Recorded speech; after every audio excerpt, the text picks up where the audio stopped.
Bueno, ronda el fantasma de la nueva pandemia. Vamos a tratar de clarificar un poco la cuestión para que no cunda el pánico. Desde la Organización Mundial de la Salud, lo comentaba Gori el otro día, se declaró como un evento de salud pública de importancia internacional, la viruela del mono.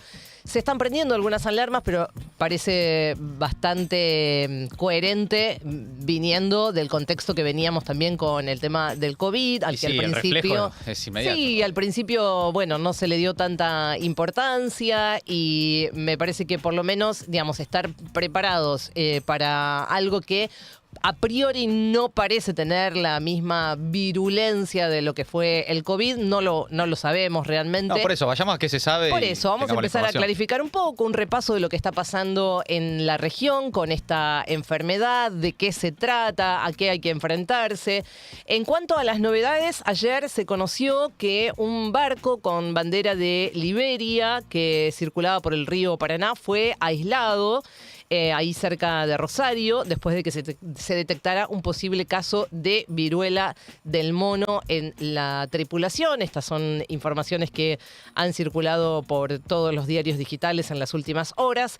Lo que se sabe es que el barco está en estos momentos en cuarentena a la altura del puerto de San Lorenzo porque Sanidad de Fronteras activó el protocolo previsto y se esperan los resultados de la muestra para ver cuáles van a ser los próximos pasos. Mientras tanto, en Rosario se registró un segundo caso de viruela sísmica, aunque, bueno, las autoridades sanitarias aclararon que no tiene relación con la situación sanitaria del buque, del barco. Son dos cosas distintas. Se trata de una persona de 34 años que había viajado a España, o sea, había regresado de España, que a la postre es uno de los lugares donde se está dando bastante esta enfermedad. Sí, en Europa, más allá de África, por supuesto, que es lo que veníamos mencionando.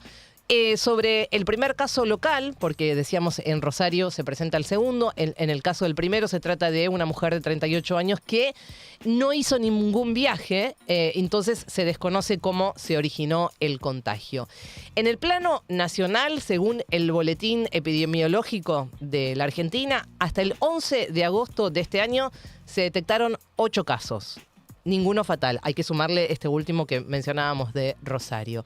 Esto representa un aumento del 60% en relación a lo informado en el último boletín que entregó las cifras disponibles hasta el 4 de agosto y se desprende o se desglosa en todo caso de la siguiente manera. 2 en la provincia de Buenos Aires, 3 en la ciudad de Buenos Aires, 1 en Corrientes, 1 en Río Negro, 1 en Santa Fe, al que le sumamos entonces uno más de este rosarino que mencionábamos, la mitad de ellos con antecedentes de viaje. Entonces habrá que ver cómo va la investigación epidemiológica para entender cuáles son los factores por los cuales los que no viajaron sí se contagiaron.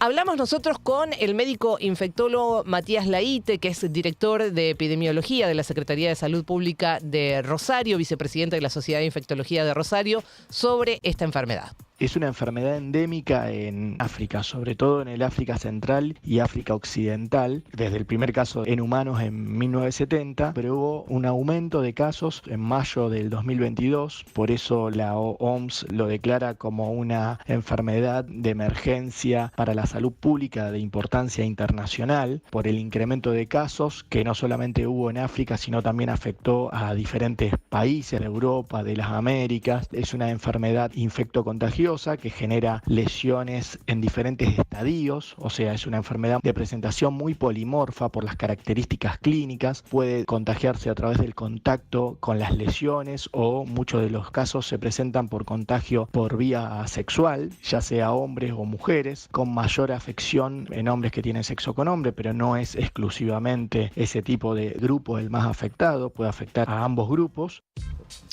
Bueno, medidas para ingresar al país ya se empiezan a tomar algunas después de la advertencia de la OMS sobre la propagación de la Mpox se llama. Mpox, sí. Mpox, sí, porque lo otro es un poco estigmatizante. El hecho de llamarlo viruela del mono. Ajá. Entonces han decidido, digamos, en la marcha cambiar el nombre y ponerle un nombre más científico y más despojado, digamos. Mpox. Bueno, el Ministerio de Salud elevó las medidas de vigilancia, detección, prevención, mandó información sobre la enfermedad a las autoridades encargadas de controlar los puntos de ingreso al país, aeropuertos, pasos fronterizos.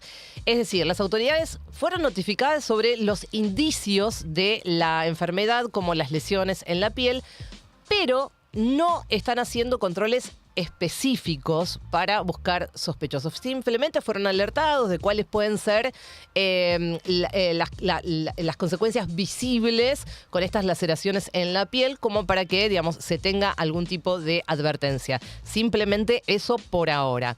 Vamos a escuchar la segunda parte de lo que hablábamos con Matías Laite, el epidemiólogo, más características sobre la enfermedad y los síntomas. Generalmente a los 10 días de haber tenido ese contacto con una persona enferma aparecen lesiones, pueden ser pápulas, pueden ser vesículas, va pasando en diferentes estadios la enfermedad, de fiebre, con dolor de garganta, con aumento de los ganglios linfáticos, dura entre 15 y 20 días, ese es el periodo en el cual una persona puede contagiar, y por eso es importante tener en cuenta para los equipos de salud y la población general la presencia de estas enfermedades de manifestaciones cutáneas que se pueden confundir con otras enfermedades infecciosas, y tener en cuenta no solamente la población general sobre los riesgos que pueden tener al tener contacto con estas lesiones, sino también para los equipos de salud que están en la atención de pacientes, teniendo en cuenta que es una enfermedad muy contagiosa que ha generado mucha cantidad de casos, y después por la disminución decreciente de casos, en junio del 2023 deja de ser una problemática en salud pública por el descenso de casos, y ahora en este periodo, en esta semana epidemiológica, la OMS la vuelve a poner dentro de las emergencias sanitarias de importancia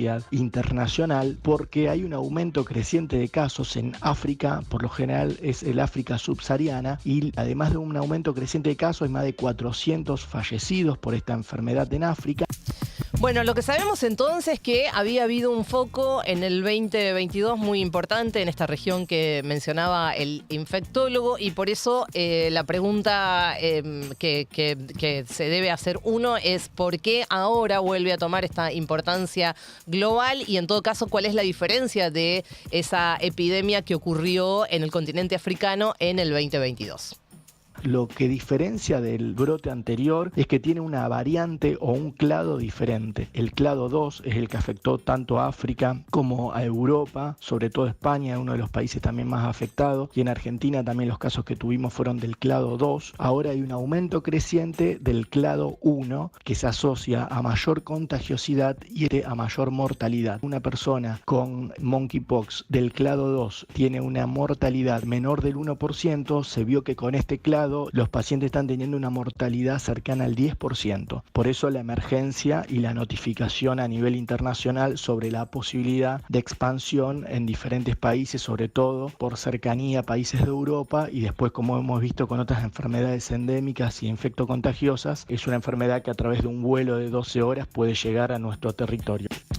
Bueno, lo que se sabe entonces, la diferencia entre el brote del 2022 y lo que está ocurriendo ahora tiene que ver con esta diferencia, digamos, de variantes en la enfermedad, ¿no? Esta es un poco más virulenta, si se quiere, y por eso la Organización Mundial de la Salud prende las alarmas para que todos los países estén atentos a lo que pasa. Ahora el foco está puesto en Rosario, entonces a raíz de esto esta mañana en realidad estaba programado cerca de las 9 de la mañana una conferencia de prensa en la sede del gobierno rosarino a cargo de la directora de promoción y prevención de la salud, donde se iban a dar detalles sobre la activación del protocolo de emergencia ante estos episodios recientes, sobre todo ahí en la ciudad santafesina. Bien, el informe de Gaby de Lelicia. Atención, en instantes, el Mundial del Sillón. Atención que se juega. Hay qué temazo. No se acosa, porque estos son así. A la mañana, tipo 9 y pico, se anotan y llegan las 11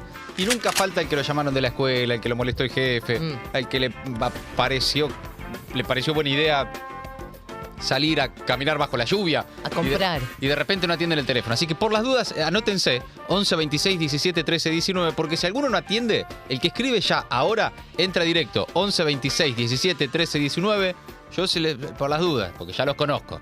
Después de decir, vamos a jugar, y que la llamada y está la señora. Dice, no, se fue. ¿Cómo que se fue? Tiene que jugar. No puede ser. Bueno, por las dudas, anótense el Mundial del Sillón en instantes nada más. Jugamos al Qué Temazo, 11 26 17 13 19. De 9 a 12. Maldita suerte.